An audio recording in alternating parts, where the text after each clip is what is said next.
Hi everyone, welcome back to Vidyanjali point YouTube channel. तो अभी हम लोग क्या पढ़ रहे हैं, क्लास टेंथ केमिस्ट्री का सेकेंड चैप्टर, केमिस्ट्री यानी कि रसायन शास्त्र का सेकेंड चैप्टर पढ़ रहे हैं। जो चैप्टर का नाम क्या है, अम्ल,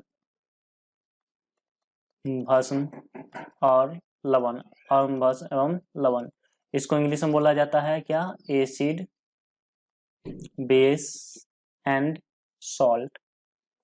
ये अम्ल भस्म लवण का पार्ट टू वीडियो होगा, जिसमें हम लोग पढ़ेंगे कि अम्ल और भस्म के गुण। जैसा कि एग्जाम में पूछा जाता है कि अम्ल और भस्म के किन्हीं 5 गुणों को लिखे, या फिर पूछ देता है कि अम्ल के किन्हीं 5 गुणों को लिखे, या फिर दोनों मिला के पूछा जाता है किन्हीं 5 गुण, अम्ल भस्म मिला के कि 5 गुण को लिखे, ठीक ना।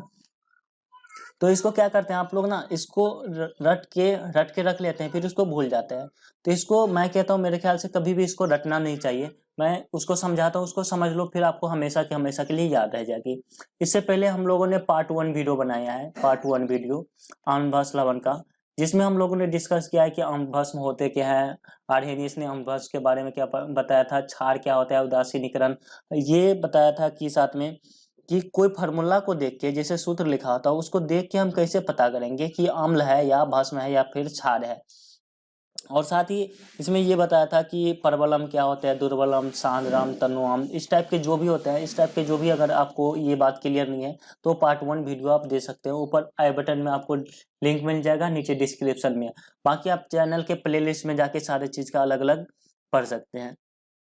तो चलिए हम लोग इस वीडियो में पढ़ेंगे, पिछले में हम लोगों ने अम्ल भस्म पढ़ ही लिया है, तो इस वीडियो में पार्ट 2 में पढ़ेंगे अम्ल भस्म के गुण। तो ये पढ़ना बहुत इजी है, एकदम इजी है। आप बस थोड़ा सा माइंड को फ्री रखना और ये आराम से याद हो जाएगा। तो चलिए शुरू करते हैं। देखो यहाँ पे आप लोग को पता होगा कि पिछले वीडियो से कि अम्ल स्वाद में कैसा होता है, खट्टा होता है। तो पहला गुण आ गया कि अम्ल का स्वाद में खट्टा होता है, ठीक ना। और भस्म का स्वाद कैसा होता है, कड़वा होता है। तो अम्ल भस्म के गुण अगर कहेगा तो पहला गुण लिखेंगे, अम्ल स्वाद में खट्टा होता है और भस्म स्वाद में कड़वा होता है। और नीचे कुछ लिखने के लिए नहीं बचा, तो यहाँ पे लिख देना कि 6 से 8% एसिटिक अम्ल को सिरका बोला जाता है। 6 से 8% एसिटिक अम्ल को क्या बोला जाता है, सिरका बोला जाता है। अब सिरका क्या होता है, मैं आपको पिछले वीडियो में बता दिया है कि अगर आपने चाउमीन का स्टॉल कहीं देखा हो तो उसमें एक व्हाइट कलर का पानी होता है, उजला कलर का, वो सिरका होता है। सिरका का उपयोग जो होता है अचार बनाने के रक्षक के रूप में किया जाता है कि अचार खराब नहीं होगा। तो ये हो गया अम्ल भस्म का पहला गुण। कुछ अम्ल जो होते हैं ना, विषैले होते हैं और कुछ त्रिवनाशक और संक्षारक होते हैं। विषैले कहने का मतलब क्या होता है कि मतलब उसमें विष होते हैं, जैसे कार्बोलिक अम्ल, जिसको फिनॉल बोला जाता है। तो फिनॉल क्या होता है, विषैले होते हैं और ये क्या है, अम्लीय है, ठीक है। कुछ अम्ल संक्षारक होते हैं, संक्षारक मतलब हमें रक्षा करता है। जैसे हमारे पेट में जो होता है ना, हाइड्रोक्लोरिक अम्ल होते हैं, हाइड्रोक्लोरिक अम्ल होते हैं। ये हाइड्रोक्लोरिक अम्ल क्या होते हैं, हमारे आमाशय रस से निकलता है, हमारे आमाशय रस से। हाइड्रोक्लोरिक अम्ल कहाँ से निकलता है, हमारे आमाशय रस से, जो हमारे भोजन को पचने में क्या करता है, सहायता करता है। तो हमारे पेट में कौन सा अम्ल होता है, हाइड्रोक्लोरिक अम्ल, जो कहाँ से निकलता है, आमाशय रस से, जो हमारे भोजन को पचने में सहायता करता है। देखो कभी कभी क्या होता है ना, ये हमारे पेट में हाइड्रोक्लोरिक अम्ल की मात्रा, हम आमाशय रस से हाइड्रोक्लोरिक अम्ल की मात्रा ज्यादा हो जाता है, तो पेट में अम्ल की मात्रा ज्यादा हो जाता है, तो पेट में अम्लीयता अधिक हो जाती है।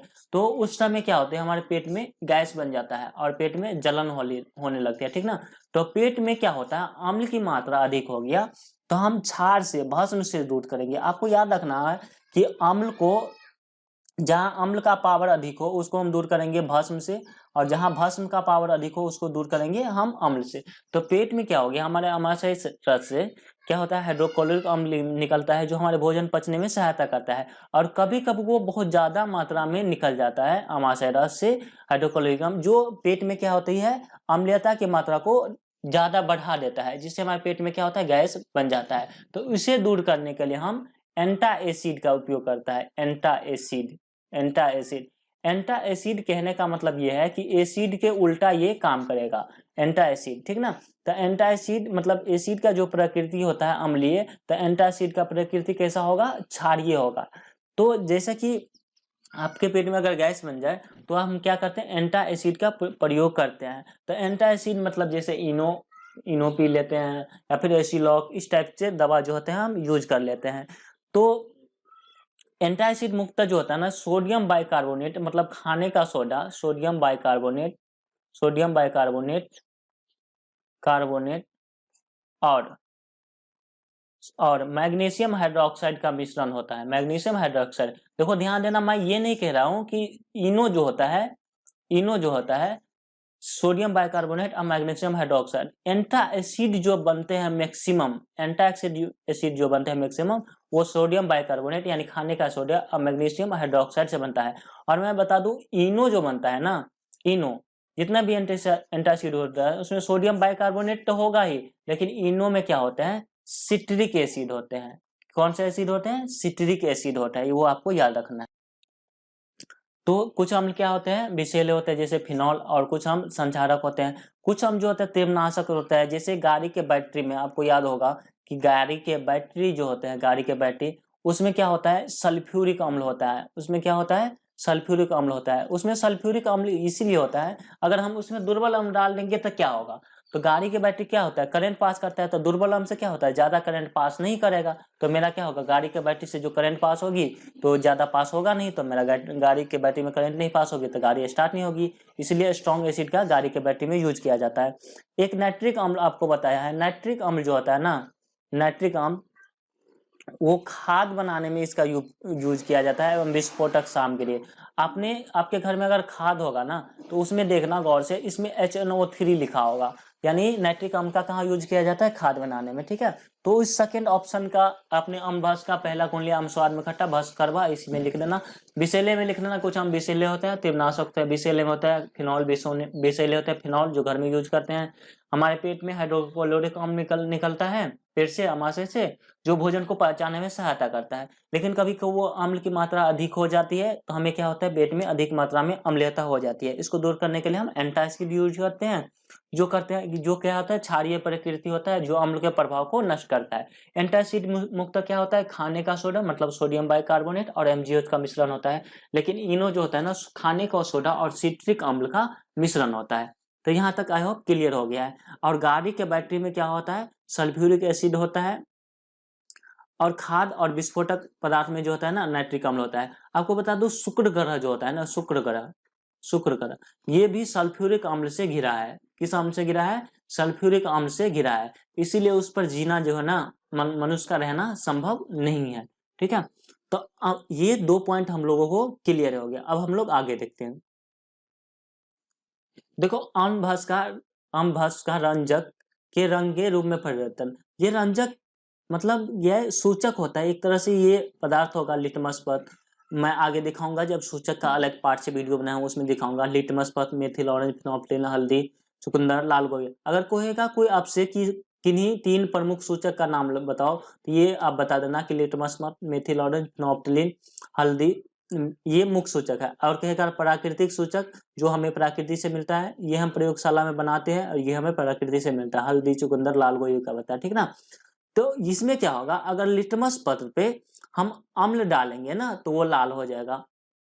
एक लिटमस पेपर है, लिटमस पेपर जो अलग अलग कलर्स में आ सकते हैं, ठीक है ना। तो लिटमस पेपर पे अगर हम अम्ल डाल दिए ना, ये अम्ल डाल दिए तो ये कैसा होगा, लाल हो जाएगा, ठीक है ना। और उसी लिटमस पत्र पर अगर हम भस्म डाल दिए, भस्म कोई चीज होगा, ठीक है ना, तो वो क्या हो जाएगा, लाल नहीं होगा, वो क्या होगा, नीला हो जाएगा। वो क्या हो गया, नीला होगा। अम्ल का मतलब एक लिटमस पत्र लेते हैं और उसमें नींबू का रस डाल लेते हैं। तो नींबू के रस में अम्लीय होता है तो वो क्या हो जाएगा, लिटमस पत्र का कलर लाल हो जाएगा। और उसमें कोई क्षार दे देते हैं, क्षार मतलब सोडियम हाइड्रोक्साइड दे देते हैं, तो उसका कलर क्या हो जाएगा, उसका कलर क्या हो जाएगा, वो नीला हो जाएगा। उसी तरह मेथिल ऑरेंज में अगर अम्ल डालेंगे मेथिल ऑरेंज में तो लाल हो जाएगा, और क्षार डालेंगे तो पीला। फिनोप्टेलिन भी ऐसे होगा, रंगीन गुलाबी, जो मैं सूचक में आगे इसको डिटेल से बताऊंगा।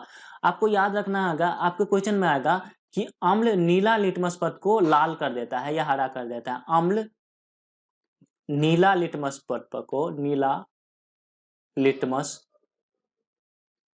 पत्र को पत्र को रंग परिवर्तन कर बना देता है। तो उसमें ऑप्शन होगा नीला, हरा, लाल, पीला। तो अम्ल जो होता है ना नीला लिटमस पथ को लाल कर देता है। कैसे कर देता है? लाल। और जो होता है भस्म जो होता है ना लाल लिटमस पथ को नीला कर देता है। लाल लिटमस पथ को नीला कर देता है। आपको याद कैसे रखेंगे? एक नाम आपको याद रखना है, अनिल। एक कौन सा नाम याद रखना है? अनिल। तो अ से हो गया अम्ल, अ से हो गया अम्ल, नी से हो गया क्या? नीला, और ला से हो गया लाल। तो अम्ल क्या करता है? नीला लिटमस पथ को लाल कर देता है, और भस्म इसका अपोजिट करेगा, लाल लिटमस पथ को नीला कर देगा। ठीक है, आई होप इतना आपको याद हो गया होगा।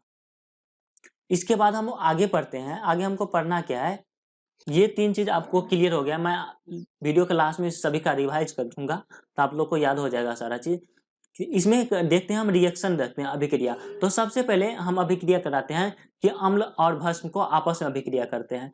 तो अम्ल प्लस भस्म, अम्ल और भस्म आपस में अभिक्रिया करते हैं। तो पार्ट 1 वीडियो में मैंने बता दिया है कि अम्ल भस्म आपस में अभिक्रिया करेगा तो ये क्या बनेगा?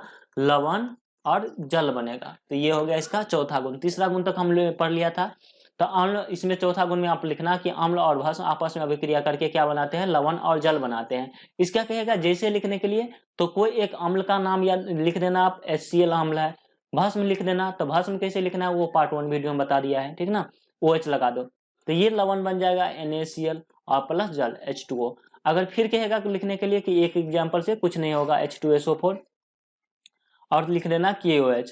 तो यहाँ पे हो जाएगा, यहाँ पे हो जाएगा K2SO4 और ये हो जाएगा H2O।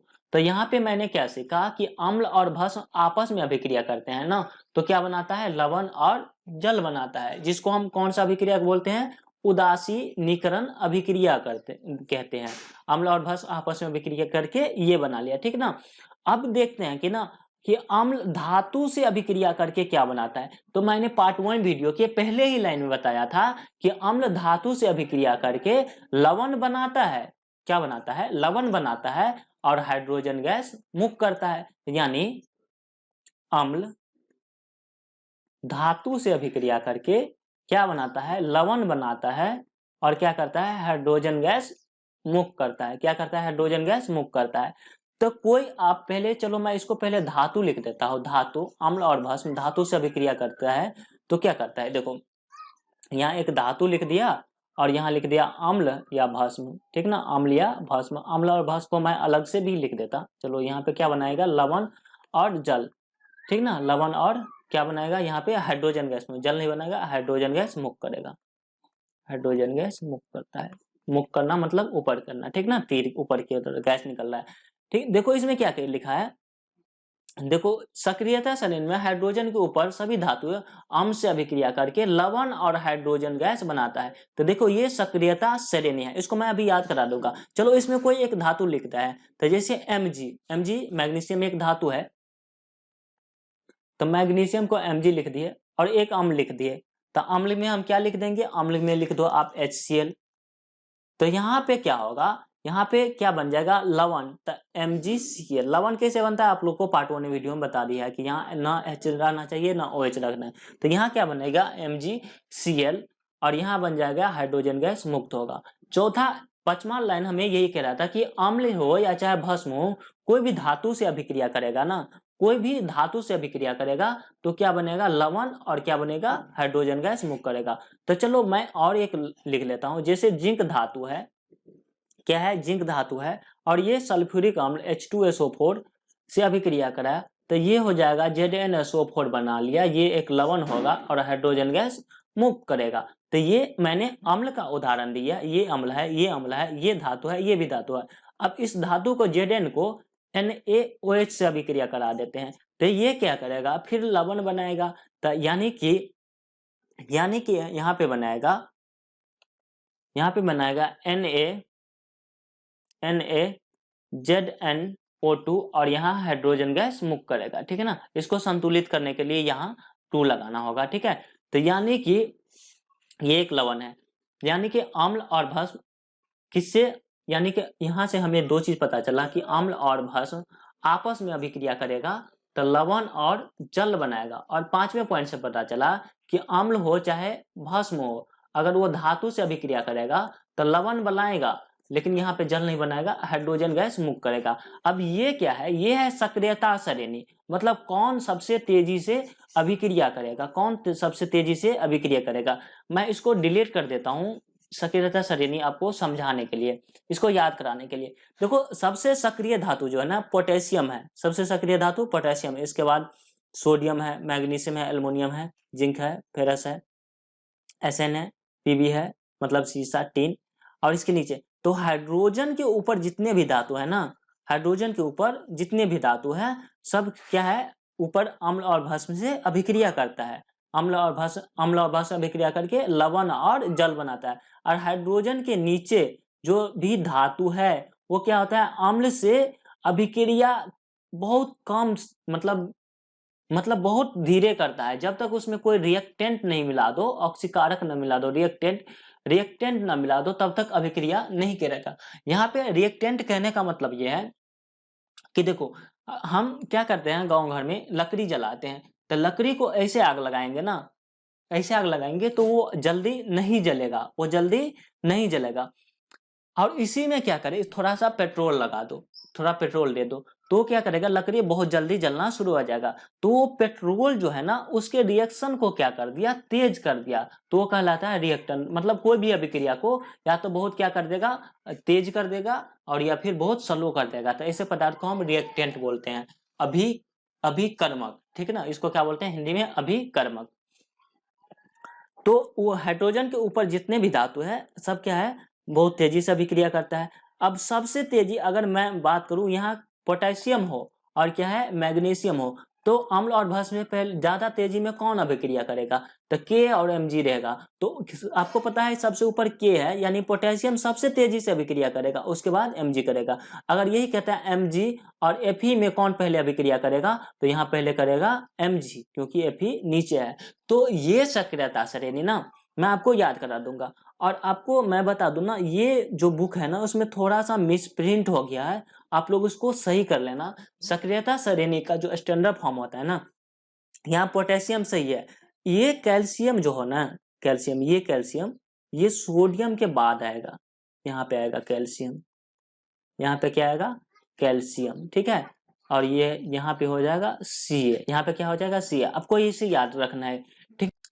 अब आप लोग अगर सोच लेना कि ये मैंने मतलब आपने बुक को गलती, ऐसा कुछ नहीं, आप सर्च कर लेना, आगे जाके आप पढ़ोगे सक्रिय शब्द। देखो कैल्शियम जो होता है ना, कैल्शियम का जो संयोजकता है तो 2 होता है, और सोडियम का संयोजकता 1 होता है। तो इसको ऑक्टेट पूरा करने के लिए 2 इलेक्ट्रॉन रिमूव करने हैं, इसमें 1 रिमूव करने हैं, ठीक ना। तो ये क्या होता है, इसमें ज्यादा एनर्जी रहता है, इसमें कम एनर्जी लगता है, तो इसकी सक्रियता श्रेणी क्या होता है, सोडियम को ज्यादा आता है, पोटेशियम के बाद सोडियम आता है। तो इसको मैं चलो सक्रियता श्रेणी को याद करा देता हूँ। इसका मैं कुछ अलग नाम लिख के आपको याद करा दूंगा। पोटेशियम के, तो के को इसको मैं थोड़ा इधर स्लाइड कर देता हूँ,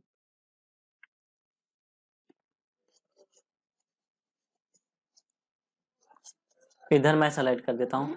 के का मतलब आप समझ लो काशी, एन का मतलब आप समझ लो नाथ, काशीनाथ। के का मतलब का समझ लो, एमजी का मतलब आप समझ, एमजी का मतलब समझ लो माली, एल का मतलब समझ लो आलू, इस जेडन का मतलब समझ लो जरा, एफी का मतलब समझ लो फीका, एसएन का मतलब एफी जेडन लिख दिया, एसएन का मतलब सरा, सरा मतलब सरा हुआ, पीबी का मतलब पकाता, ठीक ना, पीबी का मतलब पकाता।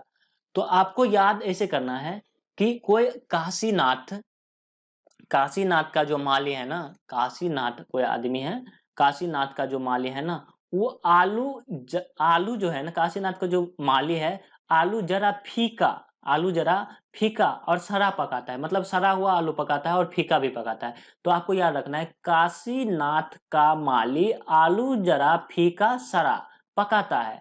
क्या याद करना है, काशीनाथ का माली आलू जरा फीका और शराब पकाता है, ठीक ना। तो चलो इसको आप लिखो, इसको कैसे लिखोगे, इसको मैं यहाँ पे इसको क्या कर देता हूँ, रिमूव कर देता हूँ, ठीक है, इसको रिमूव कर देता हूँ। तो क्या याद करना है आपको, एक सेंटेंस याद रखना है कि काशी नाथ का माली आलू जरा फीका और सरा पकाता है, ठीक ना। तो काशी का मतलब के, नाथ का मतलब Na, और का मतलब Ca, माली का मतलब Mg, आलू का मतलब Al, जरा का मतलब Zn, फीका का मतलब Fe, सरा का मतलब Sn, पकाता का है मतलब Pb। तो काशीनाथ का आलू, काशीनाथ का जो माली है आलू जरा फीका पकाता है, ठीक ना। तो यहाँ पे ये बात उसने कहा कि आलू जो है फीका और सरा पकाता है, तो वहीं पे क्या था, वहां उसका मालिक बैठा हुआ था, ठीक ना। तो उसने क्या कहा, कौन है, कौन है, कौन है, कौन है, ठीक ना। फीका पकाता है, यहाँ भी है होगा, फीका पकाता, पकाता के बाद है, ठीक ना, ये वाला है एच। तो वो क्या कहता है, फीका पकाता है, तो क्या कहता है यहाँ पे कि कौन है, क्या कहता है, कौन है, और क्या कहता है, आगे आओ, आगे आओ, आगे आओ, ठीक ना। तो उसने ये क्या, उसने पहले लोगों ने क्या किया, काशीनाथ का माली आलू जरा फीका सारा पकाता है, ठीक ना। तो वो कहता है कौन है, कौन है मतलब सीयू, कौन है। देखो है यहाँ पे दो है, तो एच का मतलब है और एच जी का मतलब भी है लेना है, तो पहले कौन लेंगे, तो पहले एच। देखो इसमें एच क्यों लेंगे, क्योंकि इसमें एच ही है, तो एबीसीडी में पहले एच आएगा, फिर दूसरा लेटर लिखने के लिए नीचे लेंगे।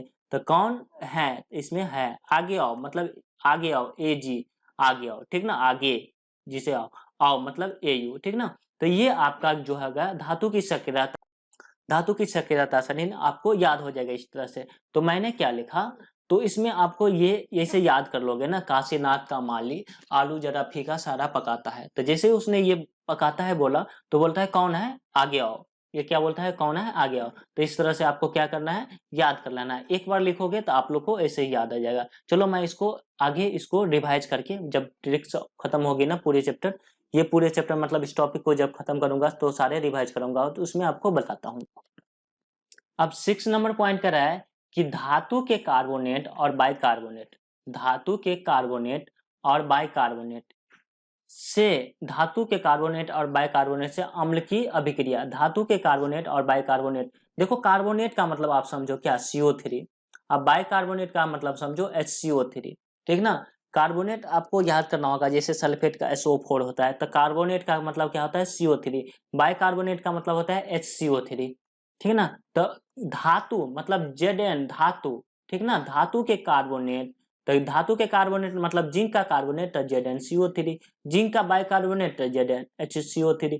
तो धातु के कार्बोनेट और बाइकार्बोनेट से अम्ल की अभिक्रिया कराएंगे तो क्या होगा। तो अभी हमने जस्ट सीखा कि धातु से अम्ल की अभिक्रिया कराने पर वो क्या बनाता है, वो बनाता है लवण, वो क्या बनाता है, लवण बनाता है, और साथ ही क्या करता है, हाइड्रोजन गैस मुक्त करता है। धातु से अभिक्रिया कराने पर लवण बनाता है और क्या करता है, हाइड्रोजन गैस।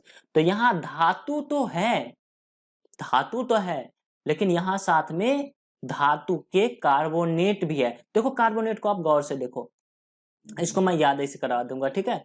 यहाँ पे इसको लिख देता हूँ, थोड़ा सा टाइम देना आप लोग, सब कुछ याद करवा दूंगा, ठीक है। देखो अभी मैंने सीखा कि धातु प्लस अम्ल रहेगा, तो ये क्या बनेगा, लवण बनाएगा और प्लस हाइड्रोजन गैस मुक्त करेगा, ठीक ना। तो धातु जैसे Zn था, और Zn के साथ क्या है, अब CO3, अब कार्बोनेट है तो CO3 होगा, अब या फिर HCO3 होगा, या फिर क्या होगा, HCO3। अब देखो पहले धातु और अम्ल रहता था तो लवण तो बनाता ही था, तो लवण तो बनाएगा ही, और यहाँ पहले हाइड्रोजन बनाता ना। देखो यहाँ ऑक्सीजन कितना है, O कितना है, 3 टाइम्स है, तो एक O यहाँ लगा दो तो जल हो गया। अब यहाँ CO में CO3 में से एक O हटा लिए तो यहाँ कितना बच गया, CO2, तो यहाँ CO2 बच गया। यानी कि धातु के कार्बोनेट से अम्ल की अभिक्रिया कराने पर लवण बनेगा, एक हाइड्रोजन यहाँ लग जाएगा तो ये जल हो जाएगा और कार्बन डाइऑक्साइड बनेगा, ठीक है।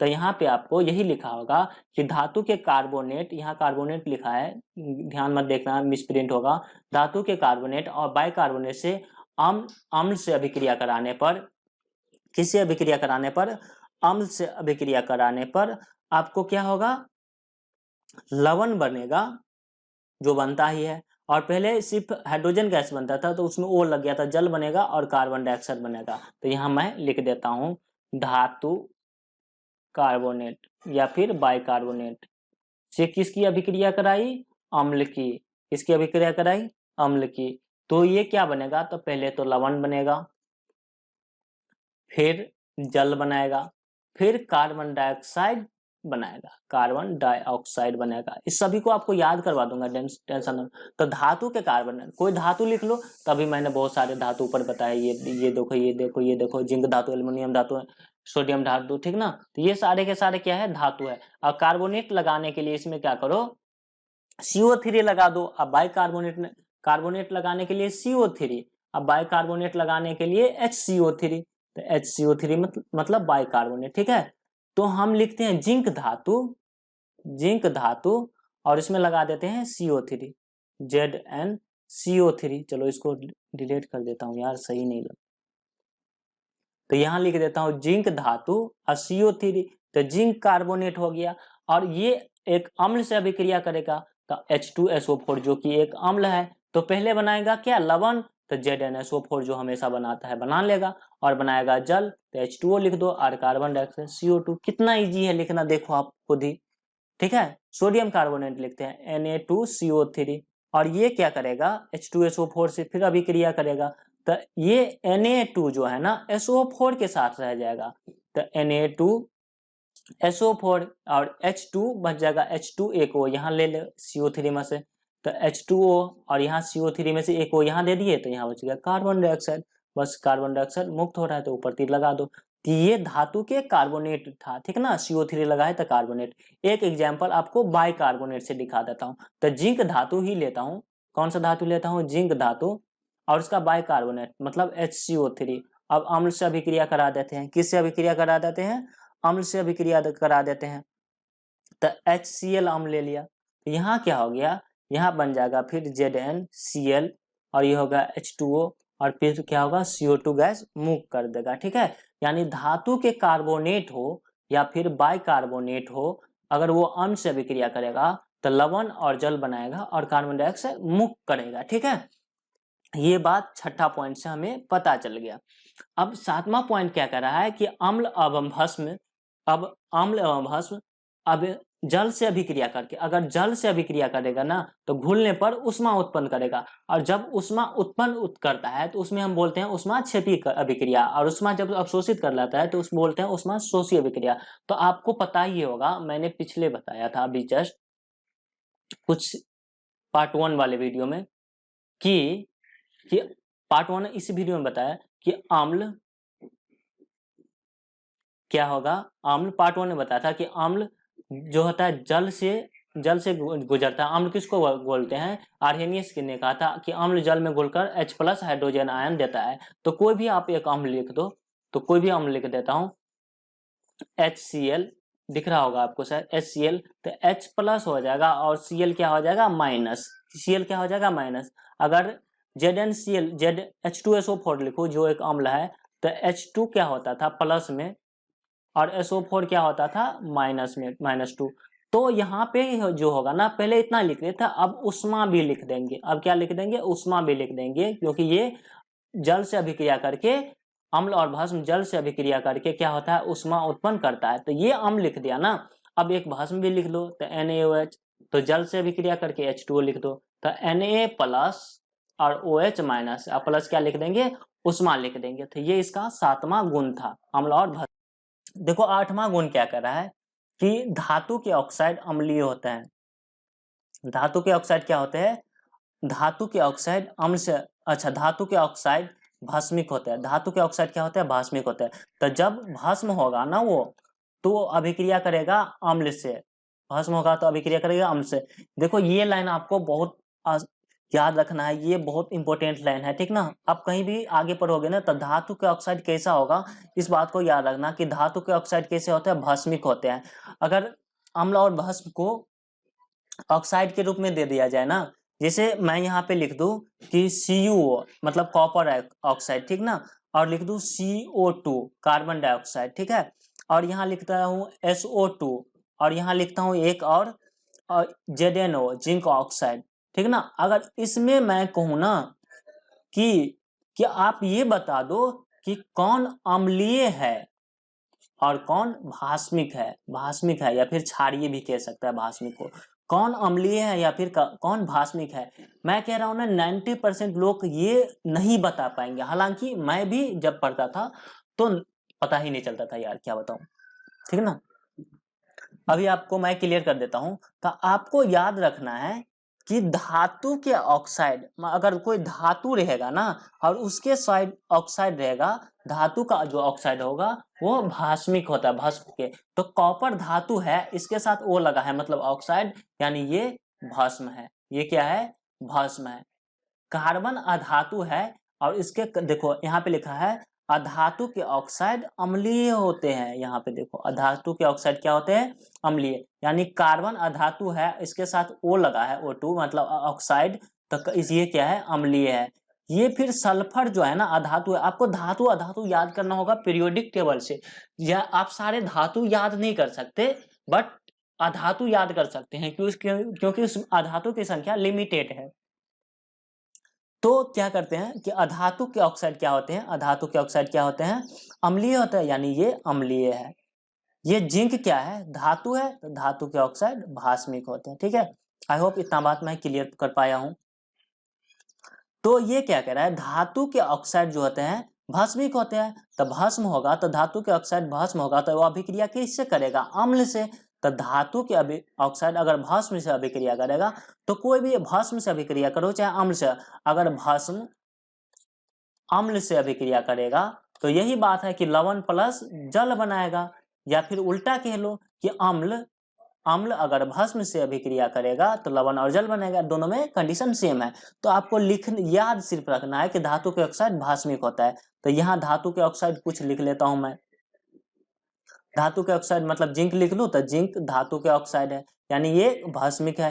तो ये अभिक्रिया करेगा किससे, ये अभिक्रिया करेगा कोई अम्ल से, तो ये क्या है, भास्मिक है ना, भास्मिक है।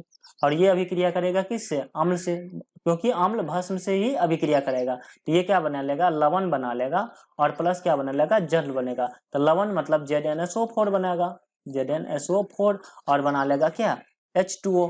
इसी तरह धातु के ऑक्साइड आपको पता है भास्मिक होते हैं, सेम एज अधातु के ऑक्साइड अम्लीय होते हैं। तो अगर अधातु का ऑक्साइड मैं ले लूं CO2 जो कार्बन अधातु है, और ये अधातु का ऑक्साइड क्या होते हैं, अम्लीय होते हैं। तो अम्लीय होते हैं तो ये अभिक्रिया करेगा किससे, भस्म से, और भस्म अभिक्रिया करके बनाएगा क्या, ये बनाएगा लवण और प्लस जल। तो ये धातु के ऑक्साइड अम्लीय होते हैं और ये भस्म से अभिक्रिया करेगा, तो CaOH2 से अभिक्रिया करा दो उसको, तो ये बन जाता है CaCO3 जो एक कैल्शियम कार्बोनेट जो है लवण है, और ये बन जाएगा H2O, ठीक है। तो यहाँ तक आप लोगों ने समझ गया तो वीडियो को जरूर लाइक कर दीजिए और चैनल को सब्सक्राइब कर दीजिए। चलिए मैं इसको रिवाइज करा देता हूँ, ठीक है ना। देखो इसको रिवाइज करा देता हूँ जल्दी से आप लोग को। पहला गुण हमें क्या लिखना है कि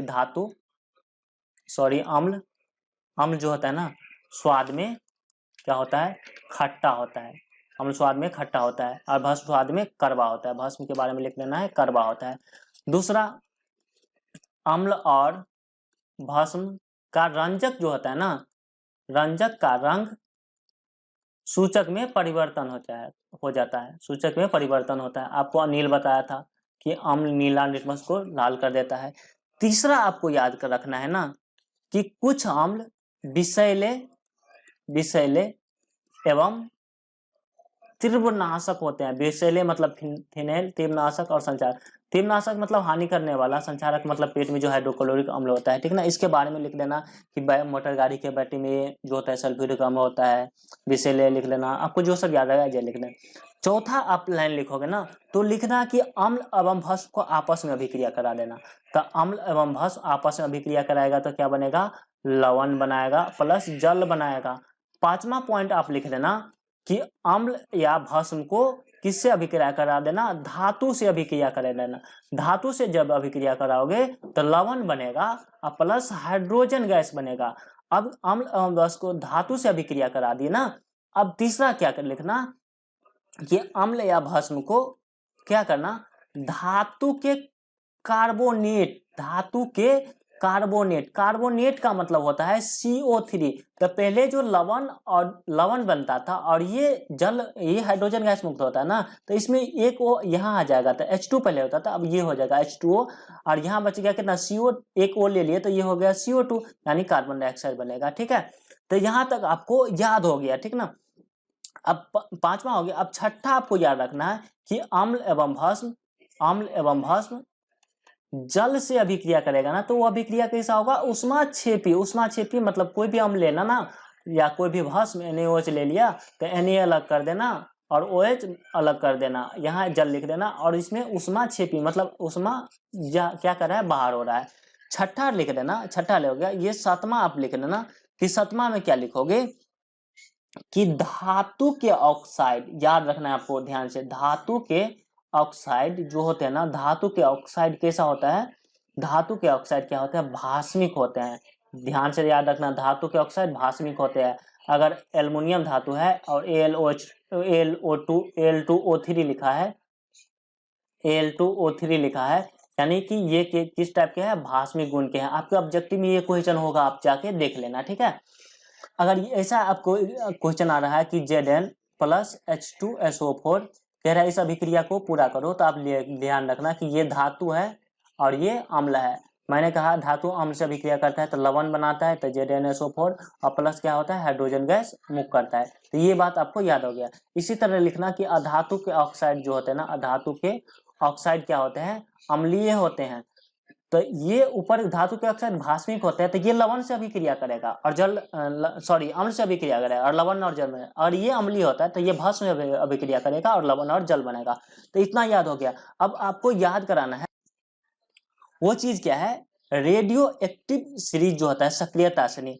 तो इस सक्रियता श्रेणी को मैंने क्या कहा था, आपको याद रखना है कि काशी नाथ का माली, मेरे साथ को, माली, आलू, जरा, फीका, सरा, सरा, पकाता है।